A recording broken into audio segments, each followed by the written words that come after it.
할렐루야. 예. 히브리서 이제 10장으로 넘어오면서, 여러분, 11장이 여러분이 히브리서 하면 늘 들어왔던 말씀들이 11장에 기록이 되어 있어요. 소위 말하면 이제 믿음장이라고 하는 히브리서 11장이면 믿음으로 또 누구는, 믿음으로 누구는 이제 이런 얘기가 주로 기록이 되어 있는 게 히브리서 11장이에요. 여러분 그 히브리서 11장에 믿음에 대해서 이야기하고 믿음은 무엇이다? 또 믿음으로 누구는 이렇게 이야기할 때에 그 믿음이라는 거에 대해서 이야기하기 전에 여러분이 10장까지 믿음이 아닌 것에 대해서 먼저 정리를 하는 거예요. 근데 이 믿음이 아닌 거에 여러 가지 유형이 있는 걸 이야기하지 않고요. 끝까지 믿음의 도리, 또 끝까지 믿음의 원리 하나 붙잡고 포기하지 않고 옛날로 돌아가지 아니하는 것, 그거 얘기해요. 그래서 진짜 믿음이라는 게 뭐냐 해서 11장 넘어가 보면 10장까지 우리가 함께 말씀을 나누고 이 히브리서를 기록한 저자가 초대교회 안에서 심각하게 벌어졌던 문제, 그것이 진정한 믿음이 아닌 거라는 걸 이야기하면서 진짜 믿음이라는, 그렇게 하지 않고 끝까지 믿음을 붙잡고 나가는 것이 진짜 믿음이다. 그러니까 여러분이 10장까지 제대로 옛날에 옛 성막에서 옛 제사장들이 그렇게 그렇게 제사하면서 하나님 앞에 제사했던 내용과 단번에 희생제사로 하늘 성소의 보좌 우편에 앉아 계셔서 그 구속, 속죄의 사역을 완성하신 예수 그리스도와 이 계속해서 연결하면서 우리가 왔는데 자꾸 옛날로 돌아가려고 했던 그 잘못된 믿음, 그릇된 믿음, 믿음도 아닌 믿음. 이제 오늘 말씀은 그래요. 그건 믿음도 아닌 믿음이요, 멸망이요, 심판받아야 될 거라, 이렇게 얘기를 해버려요. 그러니까 그것에 반하여 그렇지 않고 끝까지 믿음을 지키는 것, 그래서 믿음이란 어떤 것이다라고 11장으로 넘어가 버려요. 그러니까 10장까지가 쭉 이해가 되시면요, 11장 믿음 이야기할 때 단순히 믿는다는 건 이런 걸 이야기하는구나 이렇게 정리하는 내용이 아니라 10장까지 그렇지 않은 것들을 싹 정리를 하고는 11장의 참된 믿음, 온전한 믿음, 제대로 된 믿음이 무엇인지를 이제 얘기한다는 거예요. 그렇지 않은 상태를 먼저 점검을 하는 거예요. 심각한 상태를, 그 당시에 또 만연되었던 상태를 정리를 먼저 하고 11장으로 들어가 이제 믿음이란 무엇입니다 라고 긍정적으로 이야기를 풀어내는 거예요. 그러니까 이 11장만 먼저 따고 들어가는 게 아니에요. 그 이전에 1장부터 10장까지가 전제가 돼야 11장이 충분히 이해가 되는 거예요. 그게 좀 아쉬움이죠. 믿음에 대해서 좋은 믿음 가져야 됩니다, 끝까지 믿어야 됩니다 이야기할 때 11장만 딱 따가지고 믿음이란 이런 겁니다를 이야기하는데 1장부터 10장까지 여러분 얼마나 치열하게 왔는지 여러분이 아실 거예요. 손톱만큼의 꼬투리를 잡아가지고선 그걸 근거로 해가지고 옛날로 돌아가려고 하는 인간의 본성, 습성. 자꾸 옛날에 믿지 않던 때 위로해요 스스로. 옛날에 내가 왜 안 믿었냐고, 나는 유대교인이었다고. 유대교도 하나님 믿는다고. 아니요.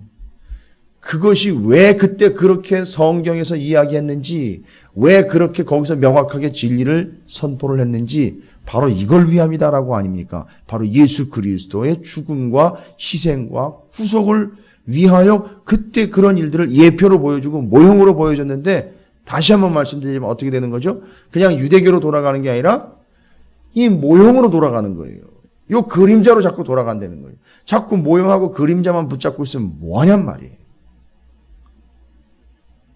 또 예를 들지만 예가 많이 있어요. 요즘에는 워낙에 기술이 좋아가지고 대형 음식점이나 이런 대형 마트의 음식점에 가보면 여러분 아시잖아요.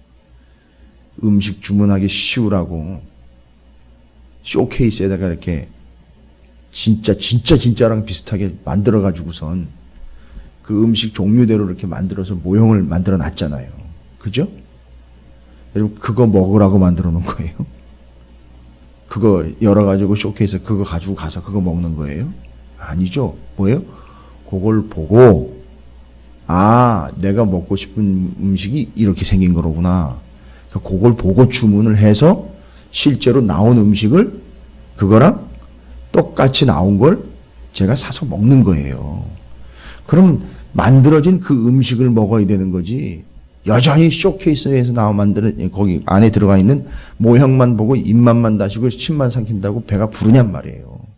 아니라는 거예요. 그러니까 얼마나 그것이 어리석은 행동이냐, 바로 그런 걸 얘기하는 거예요. 분명히 예수 그리스도는 너를 위하여 십자가에 달리시고 피를 흘려 단 한 번의 제사로 구속을 완성해냈는데, 속죄를 완성해냈는데 너는 여전히 어디로 돌아갔네? 옛날에 유대교로 돌아가가지고 예수에 대한 믿음이 분명하고 명확하게 하나님이 주신 바로 구속자요 구원자로 받아들여야 되는데, 그러지 않고 유대교로 돌아간다든지 예수를 부인하고 받아들이지 않고 거부하는 모든 믿음의 행위는 바로 뭐와 같다는 거죠? 그 쇼케이스에 들어있는 음식 모형을 붙잡고 그걸 먹겠다고 이야기하는 거랑 똑같다는 거예요. 옛날로 자꾸 돌아가려고 하고 유대교로 돌아가려고 하는 거고, 예전에 인격적으로 주님을 만나기 전에 상황으로 자꾸 돌아가려고 하는 그런 모든 행위들과 그런 모든 상태를 모형을 붙잡는 삶이다, 그림자를 쫓아다니는 삶이다라고 이야기하는 거예요. 그걸 명확하게 찔러 쪼개는 거죠. 여러분, 배교라는 말이 배신하고 돌아가는 거잖아요. 배교라는 말은 믿음의 도리어 원리 교리를 배신하고 돌아가는 걸 이야기를 해요. 이 배교라는 건. 유대교로 돌아간다라고 위로를 할 일이 아니라 배교는 명확한 거예요. 예수를 버리고 가는 거예요. 이건 아주 심각한 죄라고 이야기를 해요. 근데 이 유대인들이 예수를 믿었다가 예수를 제대로 믿지 않고 뭐 여건과 환경과 상황이 여의치 않으니까 옛날 유대교로 돌아가 버리는 거예요. 그걸 배교라고 이야기를 했는데, 그 배교, 교리, 믿음의 도리를 배신하고 옛날로 돌아가거나 아니면 믿지 않는 상태로 돌아가는 거예요. 이거 배교라고 그래요. 그런데 믿음의 원리를 배신하고 또 믿었던 걸 버리고 옛날과 이전과 믿지 않던 때 원위치, 또 그 이전에 더 심각했던 상황으로 돌아가는 거, 여러분, 그것뿐만이 배교가 아니라 우리가 오늘날에도 이런 배교는 우리 안에도 있다라는 걸 알아야 돼요. 그건 뭡니까? 믿지 않던 때, 주님을 제대로 만나지 못했던 때 자꾸 돌아가 버리는 거예요. 믿었다가도 지금 여전히 제대로 된 믿음을 가지지 못한 채로 믿기 이전보다 더 심각한 상태로 돌아간 이들이 한둘이 아니에요. 그렇죠? 여전히 예수를 인격적으로 만나지 못한 채로 그냥 그 이전으로 돌아가 버린 상태. 교회를 끊어버린 상태. 소위 말하자면. 그리고 지금 자기의 삶으로 돌아가 버린 상태. 이거 배교인 거예요, 결론은. 따지고 이야기하자 보면 그것도 아주 심각한 문제인 거예요. 그냥 그대로 내버리면 어떨까요? 그거는 뭐 어느 누구도 장담 못할 결과가 나와요. 오늘 이제 그걸 얘기를 해요. 오늘 이제 본문에서 그걸 짧은데 본문에서 그걸 얘기합니다. 배교한 결과. 그러니까 여러분, 배교라는 말은 어렵게 유대인들만 옛날로 돌아가는 걸 배교를 하지 않고 오늘날 우리도요, 명확하게 할 필요가 있어요. 믿지 않는 상태, 믿고 있는다 하는데 신앙생활하는 양태를 보면 믿지 않는 상태랑 거의 비슷해요. 그래서 예수를 믿기 전의 상태랑 거의 똑같은 수준이에요. 이건 배교예요, 어떻게 보면. 그 다음에요, 진리가 아닌 다른 걸 붙잡는 거예요. 예수 그리스도 외에 다른 걸 붙잡고 여전히 애굽과 아수르를 그걸 이야기를 하면서 신앙생활을 하고 있는 것. 세상적인 기준으로 자꾸 교회를 판단하려고 하는 것, 세상적인 것이 근거가 되어 자기 믿음을 드러내려고 하는 것, 교회나 성도가 자꾸 세상적인 아수르의 세력과 애굽의 세력들에 의지해서 판단하려고 하는 것, 그걸 신앙의 기준으로 삼으려고 하는 것, 별건 아닌 것 같은데 이 모든 것들이 다 배교라는 거예요. 이건 아주 심각한 배교입니다. 아닌 듯 하는데 배교예요. 아닌 것 같은데 배교하는 거예요. 결론은 다 그렇게 나게 돼 있어요, 지금. 지금 교회와 성도들이 그런 상황 가운데 처하게 되어 있는 아주 심각한 상황이라. 그래서 배교에 대해서 이제 그렇게 이야기를 하고, 오늘날 어떤 것들의 의미들을 다시 한번 부여하면서 우리 스스로도 지금 배교의 위기 가운데 와 있다라는 거죠. 여러분, 그거 아니면 그거 붙잡으면 안 되는 거예요. 아닌데 여전히 거기 머물러 있으면 안 된다는 거예요. 별거 아닌 것처럼 뭐 결단이 없는 거나 상황이 그렇게 여의치 않아서 그럴 수밖에 없다라고 핑계할 일이 아니에요. 아닌 걸 붙잡고 있는 게 결국 배교인 거예요. 주님은 그러신 적이 없거든요. 성경 말씀에도 그렇고요. 명확하게 주님은 그런 얘기를 하신 적이 없어요. 근데 그걸 자기는 그렇게 알고 믿고 있다는 거예요. 여러분, 그거 잘못 믿고 있는 게 아니라 배교인 거예요. 심하게 이야기하면 배교인 거예요. 아니, 내가 언제 그랬냐는 거예요, 주님이. 야, 내가 언제 그런 약속을 했냐는 거예요. 아니, 내가 언제 너한테 그렇게 확실히 보증을 했냐는 거예요. 믿음의 도리를 끝까지 붙잡고 가는 것이 원칙이고, 그게 구원의 길임에도 불구하고 여전히 세상적인 것이요, 원리요, 믿음이 아닌 다른 것들을 붙잡고 신앙생활을 하고 있다. 여러분, 그건 어설픈 신앙생활이라고 이야기하거나 잘 모르고 신앙생활하는 개념이 아니라 결과를 보면은요, 결과를 보면 그들의 결과와 성경에 기록된 배교의 결과를 보면 똑같다는 거예요. 그러니까 그건 배교나 마찬가지인 거예요. 복음 외에 다른 걸 붙잡고 있다. 배교란 말이 아무리 목사가 설교를 잘하고 아무리 목사가 있는 그대로를 전한다 하더라도 본인이 생각했을 때 예수 외에 다른 걸 더 붙잡고 있거나 의지하고 있다. 그거 배교인 거예요. 좀 더 심하게 얘기해 드릴까요? 예수님 말고 다른 걸 붙잡고 있고 말씀 외에 다른 걸 의지하려고 하고 있다. 그러면 다른 게 아니라요. 부부가 한 침대에서 같이 들어놓아 자는데 배교라는 건 뭘 이야기하는 거냐 하면 그 침대에 다른 여자, 다른 남자가 마치 같이 뒹굴고 있는 것과 마찬가지 형상인 거예요. 두 부부가 침대에서 자고 있는데 남자는 다른 여자를 생각하고 있고 여자는 다른 남자를 생각하고 있어요. 그럼 그 침대에는 4명이 자고 있는 거예요. 정황상으로 보면. 그러니까 우리가 신앙생활을 그런 식으로 신앙생활을 하는 사람들이 있다는 거예요, 실제로. 여러분, 그거는 뭐예요? 그건 심실로 이야기하면 간통이고 간음이잖아요. 영적으로 이야기하면 그건 배교인 거예요. 하나님을 배신하는 거고 예수 그리스도를 배신하는 거예요. 그러니까 단순히 옛날로 돌아가는 걸로 이야기하는 게 아니라 그걸 배교라고 이야기를 해요. 그리고 진리와 구원의 원리 외에 다른 걸 붙잡는 거, 그거 배교라고 얘기를 해요. 여러분, 명확한 구원의 복음을 붙잡는 것 외에 다른 걸 붙잡는다? 그건 배교인 거예요. 근데 히브리서를 기록한 이 저자는 배교라는 말을 너무 흔하게 사용하는 게 아니라 너무 모르고 있는 성도들에게 경각심과 함께 심각성을 이야기하려고 배교라는 말을 자주 써요. 몰랐지? 그게 배교야. 아닌 것 같지? 착각하지 말라고. 그게 배교라고. 라고 이야기하면서 아예 못을 박아버리고 있어요.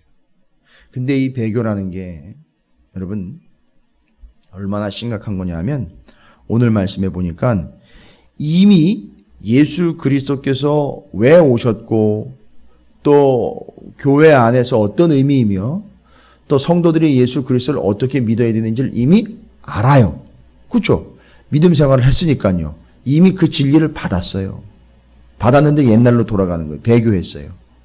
자, 이게 얼마나 심각한 죄를 가져오게 되고 이야기하고 있느냐 하면 26절, 27절에 보니까 그렇게 처음 믿음의 도리와 원리를 알고 예수 그리스도가 어떤 분인지를 이미 알고 받아들였다가 옛날로 돌아가는 것, 배교하고 돌아가는 것, 예수 말고 다른 걸 붙잡으러 가는 걸 이렇게 이야기를 해요.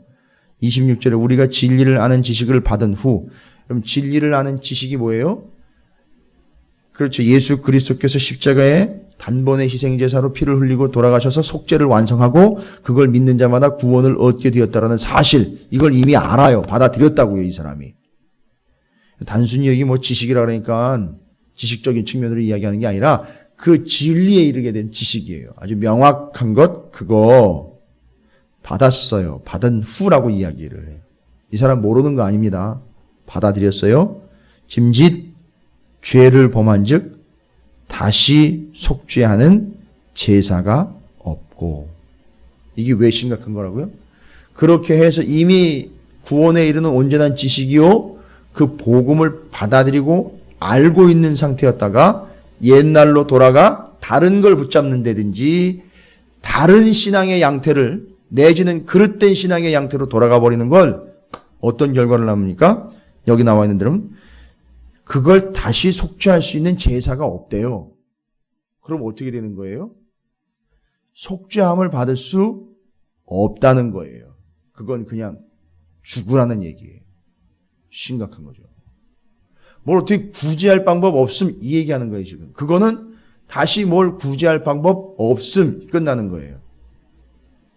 방법은 딱 하나죠. 돌아간 상태로 그 사람을 구원해낼 방법은 없어요. 옛날로 돌아가고 다른 걸 붙잡는 상태로 그 사람을 구원해낼 어떤 방책은 없다고요. 딱 한 가지밖에 없어요. 원래로 다시 돌아오는 거예요. 믿음의 원리로 다시 돌아오는 거예요. 다시 회개하면서 돌아오는 거예요. 다시 복음을 붙잡는 것 외에는 다른 방법이 없어요. 근데 다시 옛날로 돌아가 있는 그 이전에 예수 그리스도 복음 외에 다른 걸 붙잡는 상태로 가 있는 상황에서는 구원해낼 어떤 방법이 없다는 거예요. 그 사람을 대속해낼 제사법이 없대요. 자꾸 이제 옛날에 그 제사법으로 비유를 해서 얘기를 하는 거예요. 그걸 속죄할 수 있는 어떤 제사의 방법이 없다는 거예요. 그러니까 내버려두고 죽을 수밖에 없다는 거죠. 이게 심하게 얘기하는 겁니다. 그래서 이걸 성경을 이제 해석을 하고 설명을 하는 이들이 이야기할 때 여러분 이걸 이 죄의 유형을 어떻게 이야기하냐면 고범죄라 그래요. 고범죄. 뜻이 뭡니까? 고의적으로 범한 죄라 그래요. 이해가 되시죠? 고의적으로 범한 거예요. 왜 그걸 고의적으로 그래요? 고의가 아니다 이렇게 이야기를 하잖아요. 우리는. 고의로 그랬다는 얘기는 뭐예요? 알면서도 그렇게 한 거예요. 그렇게 돌아가는 게 아니라는 걸 알면서도 돌아간 거예요. 그리고 또 뭘 알아요? 예수 그리스도가 이 땅 가운데 오신 이유를 알아요. 왜 그렇게 희생 제물이 되었는지도 알아요. 여기 얘기한 것처럼.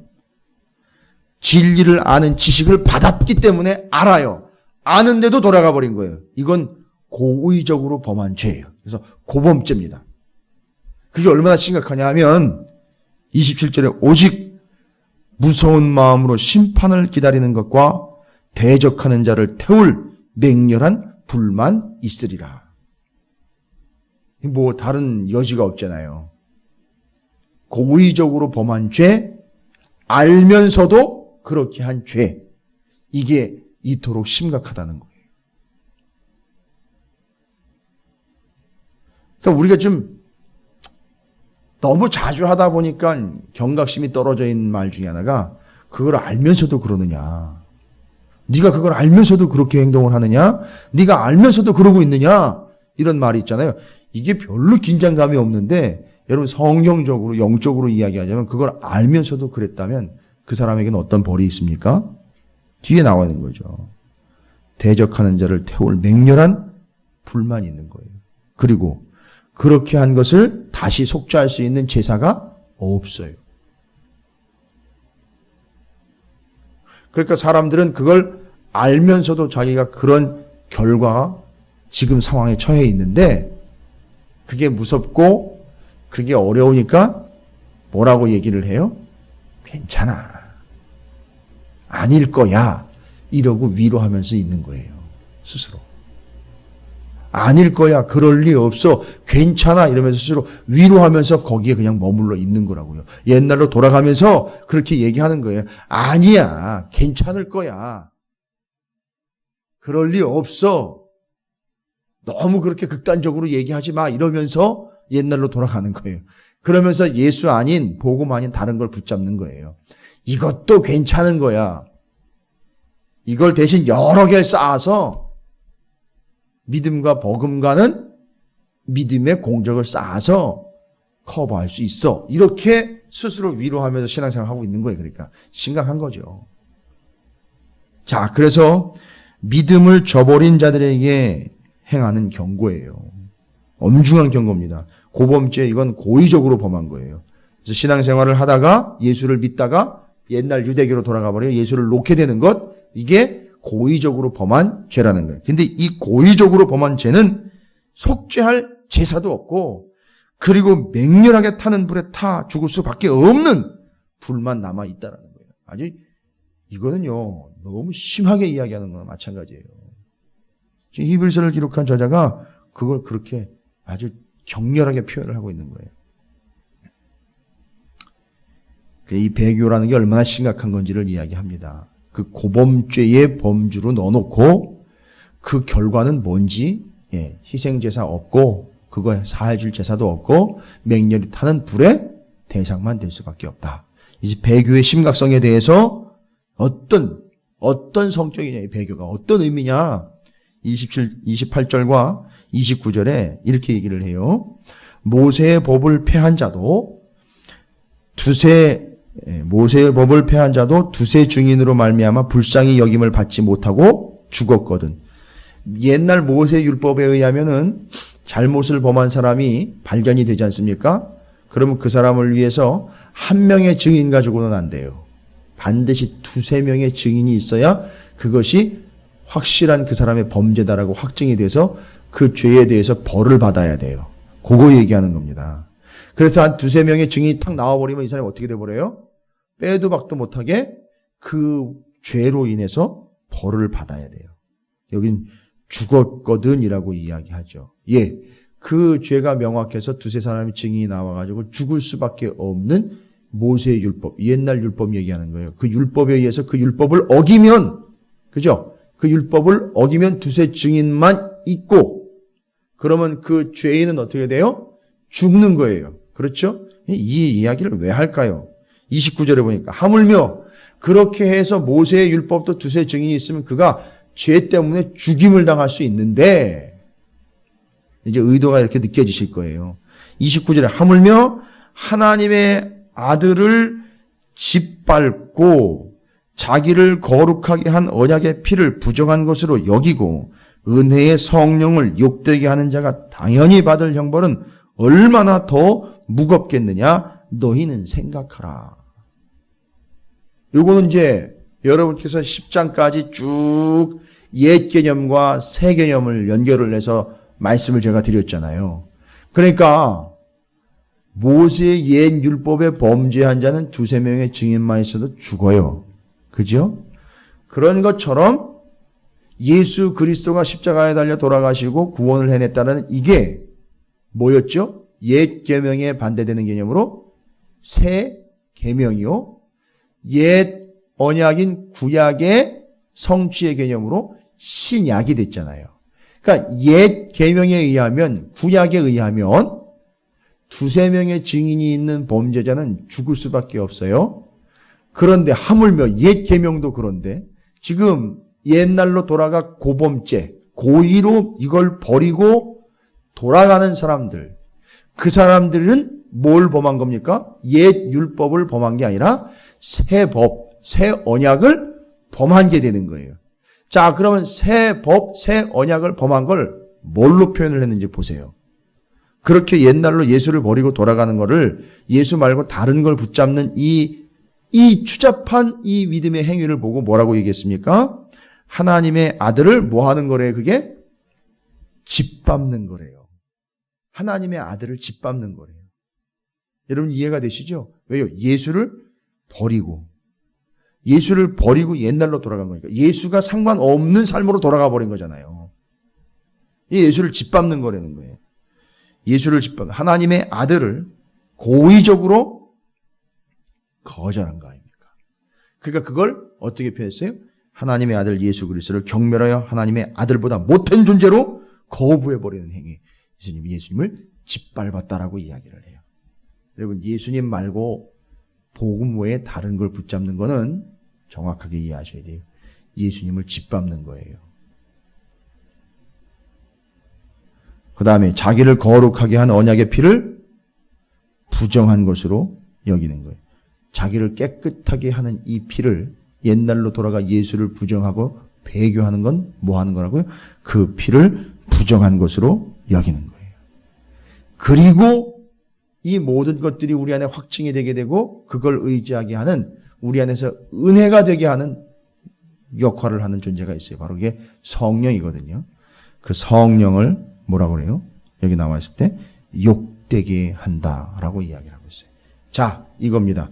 29절이 이야기하는 건 단순히 옛날로 돌아가고 배교하는 것이 나쁜 거야, 그러면 안 되는 거야가 아니라 그게 왜 나쁜 건지를 이야기해요. 예수 그리스도를 어떻게 하는 거라고요? 짓밟는 거라고 그래요. 그리고 그 언약의 피를 부정한 것으로 만들어버리는 거예요. 그리고 또 성령을 욕되게 하는 거예요. 여러분, 이게 용서받을 수 있어요, 없어요? 성령 회방죄 얼마나 심각한 건지 아시죠? 그러니까 용서를 못 받는다는 거예요. 이게 심각한 죄인 거예요. 단순히 예수를 버리고 돌아가는 개념이 아니라 예수 외에 다른 걸 붙잡는 것과 예수를 포기하고 예수를 버리고 고범죄, 고의적으로 예수를 반대하고 예수를 버리고 예수 외에 다른 걸 붙잡는 이 모든 것들이 다 배교라고 하며, 그 배교의 의미는 어떤 의미입니까? 그냥 배교했다, 배신했다로 끝나는 게 아니라 예수를 짓밟는 거고 그 피를 더럽히는 것이며, 또한 성령을 욕되게 하는 거예요. 여러분 정확하게 기억하셔요. 그래서 그걸 구속해낼 희생 제사도 없다라고 이야기를 하고, 타는 불에 맹렬히 타 죽는 거다 이렇게 얘기를 하는 거예요. 그 결과가, 심판이. 그걸 이제 30절과 31절에 이야기하고 있어요. 하나님의 심판에 대해서. 자, 요 고범죄, 예수 외에 다른 것과 예수를 믿기 전에 다른 상태로, 그 전 상태로 예수를 포기하고 고의적으로 버리고 옛날로 돌아가고 다른 걸 붙잡는 거, 요거를 하나님이 뭐라고 얘기하시느냐 하면, 원수 갚는 것이 내게 있으니 내가 갚으리라 하시고 또 다시 주께서 그의 백성을 심판하리라 말씀하신 것을 우리가 아느니. 요거 어디 있는 구절이냐면 신명기에 나와 있는 구절인데, 이게 하나님이 직접 이야기하셨잖아요. 너가 원수를 갚지 말고, 원수 갚는 건 누구한테 있다고요? 보복하는 건 나한테 있다는 거야. 하나님한테 있다는 거야. 여러분 왜 이 말을 인용을 했는지 아시겠어요? 신명기에 있는 이 말. 그건 그때 그 당시 사람들이 자기 스스로 원한이 맺히거나 자기가 보복하고 싶을 때, 인간인 네가 스스로 보복하거나 원한을 갚으면 안 된다. 그건 누구한테 있다고요? 하나님이 나한테 있으니까 내가 할 테니까 네가 그거 하지 말아라. 이렇게 설명을 하려고 한 구절이거든요, 신명기는. 그런데 지금 그 구절을 인용하여 하나님이 뭐 하시는 분이 되는 거죠? 그런 죄악과 그런 문제에 대해서 직접 보복하시는 분이라는 걸 드러내면서, 자 보세요. 예수 아닌 다른 것과 예수를 믿기 전인 상태로 예수를 고의적으로 버리고 돌아간 고범죄를 행한 그들을 하나님은 어떻게 하겠다는 거예요? 당신이 직접 보복하겠다는 거예요. 이건 아주 무서운 얘기입니다. 하나님 당신이 직접 보복하겠다는 거예요. 아주 갚아주겠다는 거예요. 아주 적극적으로 표현을 해내는 거예요. 이게 그거예요. 니들 나 무시했지. 나를 외면했지. 나를 거부했지. 내가 직접 원수를 갚아주리라. 하나님이 직접 나선다는 거예요. 이게 별게 아닌 게 아니에요. 그러니까 지금 엄청 심각한 거예요. 그리고 31절에 이제 그걸 통해서 이제 하나님이 심판하시는 걸 얘기하신 거잖아요. 내가 직접 보복의 심판을 가하겠다. 31절 살아계신 하나님의 손에 빠져 들어가는 것이 무서울진저. 오히려 다윗 같은 경우는 하나님의 손 아래 놓여 있기 때문에 안전하다 그랬는데요. 그죠? 그런데 여기 표현에서는 뭐예요? 하나님이 보복하겠다라는 개념으로 지금 어떻게 하신 거예요? 보복하려고 뭐 하신 거예요? 멱살을 딱 잡은 거예요. 근데 여기서 빠져나갈 수 없다는 걸 이야기해요. 끝났다는 거예요. 여러분 이 26절부터 31절까지 길지 않은 구절인데, 여러분 배교에 대해서 정확히 정리하십시오. 배교는 고의적인 범죄예요. 예수 그리스도가 어떤 분이며 그것이 어떤 의미이며 복음이 무엇인지를 이미 알고 있는데, 옛날 단순히 유대교로 추억으로 돌아가는 게 아니라 옛날 유대교로 돌아가는 것은 바로 그걸 버리고 가는 거예요. 그걸 배교라 그러는 거예요. 그러니까 지금 오늘날로 이야기하면 단순히 교회를 안 나오는 개념, 이걸 넘어서 뭐예요? 예수를 믿는다 하면서도 예수 외에 다른 걸 쫓거나 다른 걸 붙잡는 거예요. 복음 외에 다른 걸 붙잡는 거예요. 이게 다 배교인 거란 말이에요. 이걸 우리 이 심각성을 모르는 거예요. 목사인 저조차도 이 명확하고 심각한 이야기를 정확하게 성도들에게 얘기를 해요. 이 교회에 선포를 해야 되는데 그냥 단순히 교회 안 나오는 것과 종교를 바꾼 것 정도로 이야기를 하는데 아니에요. 지금 우리 안에도 배교가 있어요. 예수와 복음 외에 다른 걸 지금 붙잡는 거예요. 이거 다 배교인 거예요. 왜요? 고의적으로 예수를 버린 거나 마찬가지이기 때문에 그래요. 그걸 고범죄라는 거예요. 그거에 대해서 하나님은 뭐라고 얘기해요? 그 진노의 불이 예비가 되어 있고 그걸 해결해 줄 어떤 제사도 없다는 거예요. 그건 예수님을 짓밟는 거고 여기 나와 있는 것처럼요. 예수님을 짓밟는 거예요. 그 피를 부정하게 하는 것이고 성령을 욕되게 하는 거예요. 용서 못 받는다는 거죠. 그래서 하나님은 어떻게 해요? 직접 당신이 보복하겠다는 거예요. 신명기 말씀을 통해 내가 보복 직접 하겠다. 그 다음에 하나님이 붙잡은 손 아귀에서 절대 풀려날 수 없다. 여러분, 저는 이 구절을 그냥 설명해 드리는 걸로 끝나는 게 아니라 정확하게 말씀드릴게요. 예수, 복음, 생명, 말씀 외에 다른 것 관심 갖지 마세요. 제가 이 이후로는 좀 적극적으로 아주 좀 심각하게 얘기를 드리고 싶어요. 그 예수 그리스도의 복음, 십자가, 보혈, 여기 이 땅에 오셔가지고 단 한 번의 제사로 이루어낸 속죄 완성, 이것, 구원, 하나님 나라, 말씀 외에 다른 거에 관심 갖고 다른 걸 집중한다면 여러분, 저도 고범죄를 범하는 거예요. 그것 말고 다른 걸 집중한다면 그게 배교인 거예요. 결과는요, 멸망이에요. 용서받을 어떤 방법도 없어요. 그러니까 적극적으로 이야기하고 목숨 걸고 이야기하는 거예요. 예수 외에 복음 외에 진리 외에 말씀 외에 뭘 다른 걸 자꾸 붙잡으려고 하는 거예요. 그건 배교라는 거예요. 이걸 심각성을 몰라요. 그냥 제가 의도적으로 워낙에 말씀을 강조하는 목사다 보니까 결론은 다 말씀으로 난다고 그렇게 오해하지 마세요. 그거 외에 다른 거에 관심 갖고 그거 외에 다른 걸 틀로 하고 다른 걸 도구로 하고 다른 걸 방법으로 쓰는 건 다 배교인 거예요. 본질적인 얘기를 하는 거예요. 본질적인 거. 그러다 보면 어떻게 돼버립니까? 세상으로 돌아가 버리게 되는 거예요. 교회 안에서도요, 세상적인 방법으로 일을 해결하려고 하는 회의들이 만연되어 있잖아요. 또 세상적인 도움을 받아가지고 교회 일을 해결하려고 하는 세상적인 무리들이 있어요. 여러분, 그거 배교입니다. 성도는 기도로, 말씀으로 응답받아 가는 거지 세상을 의지하며 조언을 받아 가는 게 아니에요. 그건 배교예요. 주님이 안 계세요? 하나님이 안 계십니까? 눈이 시퍼렇게 살아계시는데 서슬이 퍼렇게 날이 서 있는 하나님의 말씀이 있는데 그건 뒤로 하고 세상적으로 도움을 청한다든지 세상적인 방법을 구한다든지 세상에다가 소위 말하면 요새는 컨설팅을 또 부탁을 해요. 교회를. 세상에 진단을 요구를 해요. 교회를요.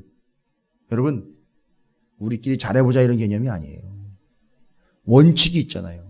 기준이 있지 않습니까? 거기서 벗어나면 아니라는 거, 그 복음이 있지 않습니까? 그것 외에 다른 것 다 배교예요. 심각한 겁니다. 여러분, 오늘 말씀을 근거로 해서 오직 예수, 생명, 복음, 10장까지 이야기한 예수 그리스도의 희생의 제사가 어떤 의미인지를 지금까지 옛 율법과 새 언약으로 다 말씀드렸어요. 나중에 이제 히브리서 길라자벨을 통해서 다시 정리할 거예요. 그때 반드시 빠지지 말고 다시 정리하세요. 명확하게. 히브리서가 얼마나 소중한 말씀인지 몰라요. 믿음 얘기만 달랑하려고 히브리서를 이야기하는 게 아니에요. 그 이전까지 진짜 믿음이 뭔지를 이야기하려고 그 이전까지 그렇게 막 풀어냈던 정말 땀을 뻘뻘 흘리면서 풀어냈던 이 이야기들과 이 기본 믿음의 원리와 기본 원칙들로부터 벗어나지 말아라. 예수로부터 벗어나지 말아라. 예수 외에 다른 걸 붙잡지 말아라. 옛날로 돌아가지 말아라. 믿기 전, 믿지 않을 때 심지어는 믿고 있는다 하면서도 그 외에 예수 외에 복음 외에 말씀 외에 다른 거 붙잡는 것 다 배교. 그건 예수를 짓밟는 거, 성령 무시하는 거, 피를 더럽히는 것, 하나님이 보복하신다. 하나님의 손아귀에서 절대 벗어날 수 없다. 이 진노예요. 여러분이 명심하시고 여러분이 복음과 생명과 말씀과 예수 그리스도와 구속의 은혜만을 집중하시는 오늘 한 날과 여러분의 삶이 되시기를 주님의 이름으로 축원을 드립니다.